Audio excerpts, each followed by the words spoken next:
மகாராஷ்டிரா மற்றும் ஆந்திர பிரதேசத்திலிருந்து அதிர்ச்சி தகவல்.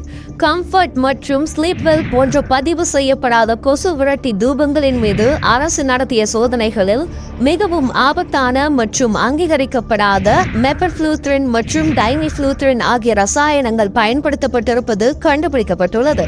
இந்த ரசாயனங்களுக்கு இந்தியாவின் மத்திய பூச்சிக்கொல்லி வாரியம் அனுமதி வழங்கவில்லை. குறிப்பாக குழந்தைகள் மற்றும் முதியவர்களுக்கு இது கடுமையான உடல்நல ஆபத்தை ஏற்படுத்தலாம். ஆனால் இதைவிட பெரிய கவலை என்னவென்றால், தமிழ்நாட்டில் சன்ரிலாக்ஸ் மற்றும் சுபநித்ரா என்ற பெயர்களில் இது போன்ற சட்டவிரோத தூபங்கள் இன்னும் விற்பனையில் உள்ளன என்று தகவல்கள் வெளியாகியுள்ளது. கம்ஃபர்ட் மற்றும் ஸ்லீப்வெல் மீது சோதனைகள் நடத்தப்பட்டுள்ள நிலையில் சன்ரிலாக்ஸ் மற்றும் சுபநித்ரா மீது இதுவரை எந்த சோதனையும் நடைபெறவில்லை. ஒரு விபத்து நடக்க காத்திருக்க வேண்டாம். உங்கள் குடும்பத்தின் பாதுகாப்பே முக்கியம். அரசு பரிசோதித்து அங்கீகரித்த கொசு விரட்டிகளை மட்டும் பயன்படுத்துங்கள். பதிவு செய்யப்படாத தூபங்களை பயன்படுத்துபவர்களை டேக் செய்யுங்கள். இந்த தகவலை பகிர்ந்து விழிப்புணர்வை ஏற்படுத்துங்கள். உயிர்களை காப்பாற்றுங்கள்.